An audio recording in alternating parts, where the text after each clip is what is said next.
북촌은 왜 사람들이 오는 것 같으세요? 뭐를 느끼셨습니까? 왠지 거기 가면은 네. 약간 좀 여유로워지는 것 같고 눈이 좀 쉬는 것 같다고 해야 되나? 그런 풍경들이 좀 주는 힐링이 있는 것 같아요. 그렇군요. 네. 한옥마을에는 그 거주민들의 삶이 있습니다. 그게 이렇게 살짝 좀 드러나 보입니다. 또 뭐 아주 가끔이긴 하지만 옆집에 이제 부부께서 이제 사랑 다툼하는 소리도 이제 가끔 이렇게 들립니다. 그래서 저 집 오늘 분위기가 안 좋구나. 쨍그랑. 그래서 삶을 느끼기 위해서 오시는 것 같아요. 근데 만일에 여기에 텅 비어 있고 이런 주민들이 없다 그러면은 뭐 그냥 또 다른 뭐 민속촌 같이 보일 테니까 그런 매력이 아마 느껴지지 않을 거라고 생각합니다. 이 좁은 골목길에 꾸며지지 않는 실제로 살고 있는 사람들의 진정한 그 삶이 있는 거죠. 그리고 문을 꽉 안 닫고 사시는 분도 많으세요. 아니면 그 한옥 대문에 이제 틈이 있으니까 그 틈으로 이렇게 안을 좀 이렇게 보시는 분도 계시고. 우리가 아파트에 살면은 안 보여요, 서로. 다들 지금 아파트에서 닫고 계시잖아요. 네. 근데 여기는 조금 열려 있거든요. 불편해도 그걸 서로 이해를 하게 되니까 그 개방성이 곧 마을 주민들하고 이제 소통으로 이루어집니다. 그러니까 불편함을 조금 공유하게 되니까 말이죠. 그러니까 공동체 정신을 계속 좀 유지할 수 있는 이유가 이제 되고 있는 겁니다. 그러니까 이런 마을 공간 구조가 이제 이해심도 생기고 좀 포용심도 생기고 또 배려심도 이제 갖게 됩니다. 자, 이렇게 우리의 삶을 풍요롭게 해주는 한옥이 좀 더 많이 이렇게 도시에도 좀 보존되면 좋을 텐데 더 이상 상징은 우리의 집의 상징은 한옥이 아닙니다. 뭐죠? 어떤 집에 살고 계세요? 주상복합. 주상복합. 저는 빌라. 빌라에 사시고. 네. 저도 아파트에 살고 있는데요. 저는 아직 이제 미혼이다 보니까 결혼을 혹시 하게 된다면 그 전에 내 로망을 좀 실천을 하고 일단 가야겠다라는 생각이 있어서 네네. 저는 집에 이제 바, 와. 네, 바를 이제 해놓고 오. 거실이 없어. 이야. 슈퍼가 있어요. 예, 편의점 이렇게 편의점. 먹을 걸 좋아하고 그리고 이제 바가 있다 보니까 또 이제 많은 그런 안주가 필요하잖아요. 이야. 그러다 보니까 이제 이렇게 설치를 해놨는데 네. 굉장히 창의적이시네. 아파트 안에 이렇게 바와 편의점의 컨텐츠를 담은 공간을 구성하신 걸 보면은 아무데나 사시는 분 아니시네. 우리 도니안 씨는. 오. 실제로 우리나라에 이제 아파트에 거주하는 가구의 비율이 얼마 되는지 아세요? 50% 이상이 됩니다. 거의 다. 반 이상이 지금 아파트에 살고 계시죠. 그러면 지금 우리가 사는 아파트 언제 어떻게 생겼을까요? 영국의 산업혁명 이후로 좀 이렇게 거슬러 올라가 보겠습니다. 당시 이제 산업화로 해가지고 이제 신흥 공업 도시들이 이제 많이 생겼습니다. 그러니까 일자리를 찾으러 이제 노동자들이 도심으로 많이 몰리지 않겠어요? 그러다 보니까 주택 문제를 이제 해소하려고 공동 주택을 지어서 이제 뭐 싼 값에 이제 공급을 해야 되겠죠. 아파트의 시조가 되는 영국의 이제 적층 주택이라고 하는 것입니다. 그래서 이 아파트가 이제 공업 도시에 이제 대량으로 많이 이제 공급이 되는데 싼 값에 이제 공급을 하다 보니까 시설은 굉장히 열악할 수밖에 없었겠죠. 침실에 뭐 거실이나 뭐 식당이나 주방이나 이렇게 뭉뚱그려서 있는 곳이 하나 있었고 또 화장실이나 세탁실은 뭐 가구마다 있는 게 아니고 좀 밖에 몇 가구들이 이제 공유를 해서 쓸 수 있게 했고요. 우물은 뭐 공동으로 이제 사용하게 됐습니다. 이렇게 해서 이제 근대 아파트의 이제 초기 유형이 이제 등장하게 됐는데 그러면은 지금 우리가 살고 있는 현대적 의미의 고층 아파트 개념이 처음으로 이제 적용된 건물이 프랑스의 마르세유라고 하는 곳에 유니테 나비타시옹이라고 하는 그 아파트가 이제 탄생을 합니다. 오, 예쁜데? 와 1952년에 만들어진 건물입니다.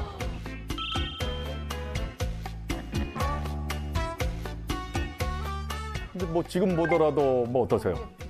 약간 부티크 호텔, 오. 이태원에 비슷하게 생긴 거 있거든요. 네. 약간 그런 느낌 좀 있네요. 세련돼 보이는데요. 그렇죠. 지금으로부터 뭐 한 70여 년 전에 이제 지어진 집인데도 불구하고 뭐 손색이 없습니다. 지금으로 보더라도요. 자, 이 유니테 타비타시옹은 20세기 그 현대 건축의 거장이 있습니다. 르 꼬르부지에라고 하는 건축가입니다. 그래서 이분이 이제 설계를 했고, 자 지금 보시는 건물들이 이 꼬르부지에가 설계한 현대 건축물들입니다. 그러니까 상상을 해보세요. 이런 건물 이전은 다 우리가 보는 유럽의 클래식한 건물들이었습니다. 유럽의 클래식 건축에서 현대 건축으로 넘어오는 큰 획을 그은 아주 위대한 건축가이십니다. 자, 그가 이제 제2차 세계대전 이후에 이제 그 아주 부족한 그 주거 문제 해결을 하기 위해서 이 유니테 타비타시옹을 이제 설계를 했지 않습니까? 12층짜리 건물입니다, 그 당시에. 그리고 엘리베이터가 있었고요. 총 이제 337가구가 거주할 수 있는 서민용 이제 공동 주택입니다. 1인 가구부터 6인 가구까지를 가족 형태가 이제 다르게 되지 않겠어요? 그래서 그걸 고려해서 주거 공간을 23가지 타입을 만들었습니다. 저게 다 한 아파트에 들어있는 구조들이 지금 보시는 타입들이 이게 뭐 23가지 타입 중에서 이제 몇 가지 타입입니다. 이걸 이제 조합해가지고 가구 인수에 따르게 다르게 그 아파트들을 이제 설계를 했었죠. 그래서 지금 아파트도 엄청 디테일하다. 이렇게 뭐 타입 수가 많은 아파트는 없죠. 네. 또 각각의 집들은 면적을 이제 최대한 좀 활용하면서도 또 통풍이 잘 되게 하려고 아파트의 단면 형태를 니은자 기역자를 이렇게 상하로 복층으로 맞물리게 하면 이제 복층이 되지 않습니까? 그럼 당연히 그 복층으로 되어진 집은 이제 천장고가 이제 높게 되죠. 천장이 낮은 지하실이나 뭐 이런 데 들어갔을 때 하고 또 천장이 높은 교회나 성당 같은 데 들어갔을 적에 뭐 느낌이 다르지 않습니까? 층고가 높으면은 일단 기본적으로 네네. 답답한 게 없고 갇혀 있음에도 불구하고 갇혀 있다는 느낌이 없더라고요. 네네. 근데 지하실 같은 데 가면 이게 답답하긴 한데 네네. 한편으로는 좀 안정감이나 이렇게 아늑한 느낌은 또 있긴 그렇죠. 해요. 그럴 수도 있습니다. 실제로 이렇게 그 심리학에서 천장 높이에 따라서 네네. 잘할 수 있는 일과 못하는 일이 서로 나뉜다라는 연구들이 되게 많거든요. 아, 그래요? 하는 일이 나눠질 수가 네, 있다. 네. 그래서 공간에 따라서. 특히 낮은 공간, 천장이 낮은 네네. 공간에서는 숨고 도피하고 안전해지고 네. 그렇기 때문에 집중력을 요하는 일이 잘 되고요. 아하. 네, 꼼꼼한 일. 네네네. 근데 천장이 높은 공간에서는 기본적으로 사냥하고 확장하는 일이 잘 돼서 현대 사회에 오면 창조적인 일 이런 거 할 때 잘 된다 그래서 그렇군요. 천장이 낮은 공간에서 회의를 하면 브레인스토밍은 안 되고 브레인에서 스톱만 일어난다. 자, 뿐만 아니라 이제 유니테 타비타시옹은 또 여러 커뮤니티 시설을 통해서 이제 거주민들이 편리하게 생활하게 하는 데 많이 초점을 뒀습니다.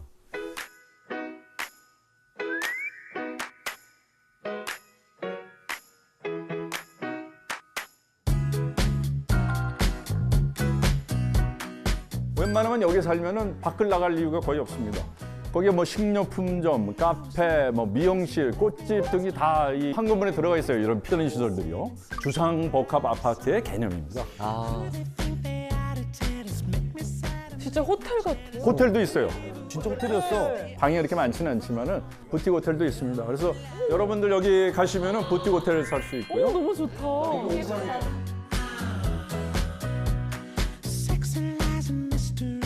그다음에 이 옥상이에요. 옥상에 수영장 있고 생각도 또 못한 정도. 정원도 있고 진짜 예쁘게 만들었다. 되게 요즘 스타일. 네. 그죠? 또 뭐가 있는지 아세요? 유치원이 있습니다. 오, 뭐야? 유치원을 옥상에 놔뒀고 사실은 이 유치원이라는 것이 굉장히 중요합니다. 유치원이 벌써 유아교육에 중요하다는 걸 그때 아는 겁니다. 그래서 밖에 두지 않고 전망 제일 좋은 옥상에 지금 올려놨어요. 그럼 옥상에 올라가면 주민들이 거기서 다 만날 거 아니에요. 정원도 있고. 그럼 거기서 뭐가 돼요? 원활하게 소통이 되죠. 그러면 또 뭐가 좋아지겠어요? 공동체가 아주 잘 형성될 수 있는 이 도시를 아주 작게 축약한 건물이 이 유니테 타비타시옹입니다. 그러니까 당시로는 굉장히 혁신적인 건물이죠. 뭐 지금으로 보더라도 그런 아주 중요한 생각들을 이 르꼬르부지에는 이미 하고 이 건물을 이제 설계를 하신 겁니다. 그 르꼬르부지에가 이제 노년에 그의 건축 철학에 집약된 집에서 머물다가 생을 마감하게 됩니다. 어떤 집이었을 거라고 생각을 하세요? 지금까지 이분이 설계한 뭐 작품들을 보셨지만은 되게 반듯할 것 같아요. 반듯할 것 같다. 네. 아, 반듯합니다. 어? 반듯합니다. 네. 컸을까요? 작았을까요? 작았을 거예요. 컸을 것 같은데. 컸을 것 같아요. 네. 네.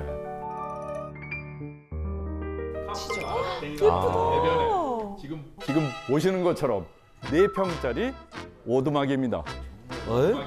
저게 작은 게 아니라 좁은 거 아닌가요? 저 지하에 혹시 큰 뭐 이렇게 그러니까 뭔가 있는 거 아닌가요? 지하는 없고요. 아이언맨처럼. 지하는 없고 저기 좀 가서 내려다 보면은 그 넓은 바다가 있습니다. 그 넓은 바다가. 그러니까 뭐 이분도 이런 거 아닐까요? 뭐 자연이 다 내 거죠, 내 집이죠. 저렇게 작은 오두막을 작은 궁전이라고 부르면서 두 부부가 저기서 생을 마감했습니다. 멋있다. 사람을 이롭게 하고 행복하게 하는 집이란 무엇인가라는 답을 자기한테 던지고 그 해답을 저는 바로 이 집에서 찾았다고 생각합니다. 근데 저는 요즘 들어서 느낀 거는 태어나자마자 형편이 어려워가지고 한 네네. 6년, 7년 동안 외할머니가 이제 그 되게 작은 집에서 저를 키워주셨는데 네네. 그때 진짜 되게 행복했거든요. 지금 연락 못하는 막 삼촌들, 이모들 막 그때 한 방에 막 모여가지고 싸움도 거기서 하고 웃는 것도 거기서 다 같이 웃고 밥도 다 같이 먹고 좁아 죽겠는데 여름에 더워도 그때가 너무 행복했는데. 큰 집에 살면은 우선 소통이 잘 안 되잖아요. 네, 맞아요. 그리고 요새는 뭐 가족 구성원 수가 점점 줄어드는데 큰 집에 살면은 어디 방에 있는지 몰라요. 작은 방에 있으면은 뭐 항상 이렇게 부딪히잖아요. 마주 보게 되고. 그죠? 네, 그러니까 맞아요. 그런 소통의 행복이 분명히 있습니다. 그러니까 루크로버지에는 그거를 아는 거죠. 그걸 마지막으로 깨달은 겁니다. 그래서 뭐라 그랬냐면 이분은 집은 그냥 살기 위한 기계다. 단지 사람이 편히 쓰기 위한 기계니까 구태여 뭐 넓거나 화려할 필요가 없고 이렇게 소박한 4평 정도면은 삶이 충분하다는 것을 이분은 깨닫게 우리한테 해주고 생을 마감했습니다. 자, 위대한 건축가인 그 르꼬르부지에가 유니테 타비타시옹을 통해서 아파트의 기틀을 유럽에서 만들었습니다. 근데 정작 아파트의 본고장인 유럽에서는 빈민주거 내지 또 저질주거로 이제 그 아파트에 시작을 했기 때문에 그 오명을 벗지 못해서 큰 인기를 얻지는 못했습니다. 예를 들어서 유니테 타비타시옹 같은 경우는 그 당시에 부르주아 계급이라고 하는 사람들이 저 미친 건물이라고 철거해달라고 아주 강하게 요청을 했다고도 합니다. 근데 이렇게 이제 서유럽에서 실패한 아파트 이상이 제대로 실현된 게 어디 같으세요? 대한민국 우리나라입니다. 우리나라는 한중일 삼국 중에서 아시아에 유일하게 이 공동주택이라는 개념이 사실은 없었습니다. 그런데 아이러니컬하게도 현재 아파트가 가장 활발히 들어서고 있는 나라가 우리나라 아파트 공화국입니다. 서울교회 성암동에 현대식 아파트가 준공되었습니다. 이 아파트는 시민들에게 편의하고 값싼 주택을 제공하기 위해서 우리나라 최초의 아파트가 1958년에 세워졌습니다. 한 것입니다. 그 당시에 한 4층, 5층짜리의 아파트였습니다. 근데 획기적인 일은 저 아파트에 수세식 변소가 있었어요. 아침에 일어나면 신문지 들고 배 잡고 이제 공용 화장실 앞에서 재래식이죠. 앞에서 이제 내 차례 언제 오나 이러고 있다가 이제 사용했었을 즈음에 수세식 화장실이 아파트에 들어갔다는 혁신적인 일이죠. 그죠? 그래서 당시 준공식에 참석한 이승만 대통령이 이렇게 편리한 수세식 화장실이 이제 종암 아파트에 있으니 참 현대식 아파트입니다라고 본보기로 삼자고 하면서 칭찬했다고 합니다. 종암 아파트는 이제 방 2칸에 거실이 있고 주방이 있고 조그만 창고가 있었고 또 발코니까지 딸린 그 당시로서는 꽤 고급 아파트였습니다. 그리고 베란다 한쪽 귀퉁이는 조그맣게 간이식 장독대도 이제 하나 만들어놨습니다. 또 부엌에는 또 연탄 아궁이가 있었죠. 물론 연탄을 들고 거기까지 몇 층까지 올라갔었어야 됐었지만 아파트에 연탄 아궁이가. 연탄 아파트였었습니다. 그런데 종암 아파트가 막상 이제 분양은 잘 안 됐습니다. 분양이 잘 안 됐어요. 4, 5층밖에 안 되는 아파트에 들어가 사는 것이 높은 데서 살면 고공병 걸린다고 기피를 했습니다. 고작 5층인데. 자, 이후에 박정희 대통령 시절입니다. 그래서 그 당시에 이제 우리나라에 이제 주택난이 많이 이제 가중됐죠. 대한주택공사라는 게 있었는데 거기에 이제 대규모 아파트 건설을 이제 지시를 합니다. 이때 탄생한 게 바로 최초의 이제 단지식 아파트 개념을 도입해서 지은 마포에 있었던 마포 아파트입니다. 6층 높이였고요. 또 종암 아파트하고 마찬가지로 이제 수세식 화장실을 내부에 갖췄습니다. 그런데 또 종암 아파트하고는 좀 다른 이유로 또 미분양 사태를 좀 겪게 됐어요. 사건이 하나 터졌습니다. 이 마포 아파트는 그 사건 때문에 동물 실험을 해야 되는 상황이 생겼습니다. 동물 실험이요? 자, 동물 실험이면은 약간 사람이 위험한 상황에서 그 위험을 좀 감지하려고 하는 게 약간 동물 실험 그렇죠. 같아서 그래야지 실험. 제가 봤을 때는 네. 저 아파트를 밑을 파다가 음. 가스관을 건드렸나? 아니 진짜 여러분 웃을 일이 아닙니다. 진짜 그럴 수가 있어요. 옛날에는 그 기술이 저 배성 씨, 아파트가 얼마 생 배성 씨, 저 배성 씨, 아파트가 얼마 생 배성 씨. 그때는요 가스가 없었고요 연탄만 썼어요. 이제 웃으셔도 됩니다. 그런데 아마 여러분들은 경험 못하신 분 많으시겠죠. 연탄가스 누출 사고입니다.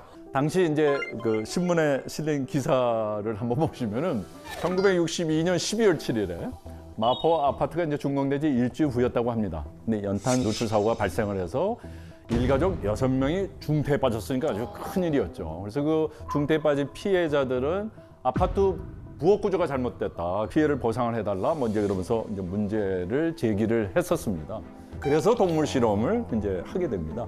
그러니까 우리 인체 기능하고 가장 좀 비슷하다는 설치류 그 실험 동물 있죠, 기니피그라고. 그래서 그 6마리를 이제 구해서 이제 방마다 다 이제 집어넣은 거예요. 근데 결국은 뭐 기니피그가 문제 없이 다 살았어요. 그래서 뭐 이제 문제 없지 않느냐라고 했더니 사람하고 동물하고 어떻게 같으냐. 그 동물 실험만 갖고 안 된다. 인체 실험하라고 한 거예요. 근데 인체 실험을 하면 누가 생명을 걸어야 되는데 어떻게 인체 실험을 감히 할 수가 있겠어요. 그런데 고민을 하고 이리저리 이 사건 때문에 부딪히던 이제 담당 건축부장이 있었습니다. 그 건축부장이 이씨 내가 하지, 내가 하겠습니다. 그래가지고 그 방에 들어가서 잤어요. 어떻게 됐을 것 같으세요? 설마. 다행히 아무 일 없었습니다. 다행이죠. 그래가지고 이제 그 이후에 아파트 입주율이 굉장히 높아졌습니다. 그 한옥에서 우리가 살다가 이제 이렇게 이제 아파트로 이제 우리의 주거 형태가 넘어오면서 생활은 뭐 편리해졌죠. 근데 뭐 생활이 편리해졌다고 우리 삶이 과연 꼭 뭐 나아졌다고 얘기할 수 있을까요? 우리 한옥은 방들의 이름을 위치에 따라 정했습니다. 그래서 안방, 뭐 건넌방, 뭐 아랫방, 뭐 저 사랑 아래채방. 그리고 밥을 어느 방에서나 다 먹었습니다. 그러니까 그 방에 밥상 놓으면은 그 식당 되는 거고, 이부자리 깔고 자면은 그 침실 돼요. 그 책 좀 읽려고 보면은 그 공부방이죠. 전에 한옥의 부엌에서는요 취사도 했지만은 뭐 아궁이 때니까 이제 난방도 했고, 목욕을 어디서 하신지 아세요? 부엌에서 했습니다. 왜냐면 아궁이에 뜨뜻한 물이고 거기다가 물을 내올 수가 있으니까 거기서 퍼서 쓸 수 있으니까 부엌에서 목욕을 했단 말이에요. 그런데 이 한옥의 부엌이 이제 어떻게 됐느냐? 주방으로 갈라지고 보일러실로 갈라지고 각각의 방들이 이제 기능에 따라 이름이 정해집니다. 그래서 뭐 침실, 옷방, 뭐 아이방, 뭐 거실, 주방, 뭐 식당, 뭐 욕실 용도별로 분할되면서 어떻게 됐을까요? 같은 면적이라고 하더라도 조금 집이 뭐 답답하고 다 나눠져 있으니까요. 좁다고 느껴지겠죠. 자, 너비에 따라서 또 이렇게 심리가 달라지기도 하겠죠. 너비 연구도 많이 합니다. 네. 실험 참가자가 일상적으로 사는 공간보다 약간 좁은, 약간 넓은 네네. 이런 쪽의 공간에 그분을 한 30분 정도 있게 하고 난 다음에 약간 좁아진 사람한테 당신한테 제일 중요한 가치가 뭐냐고 물어봤더니 자기 책임을 다 하는 거, 각자 할 일을 잘하는 게 그게 굉장히 중요한 가치라고 생각한다고 대답을 하는데요. 약간 넓어진 데서 네. 평상시 공간보다 약간 넓어진 데서 한 30분 있게 하고 난 다음에 중요한 가치관이 뭐라고 생각하느냐라고 했더니 사람들이 다른 사람과 잘 협동하는 거. 아하. 가치관도 바꿀 수 있더라고요. 그 너비에 따라서. 네. 그래서 바로 이 부분이 이제 사람이 공간을 만들고 다시 공간이 사람을 만든다는 그 이유이기도 합니다.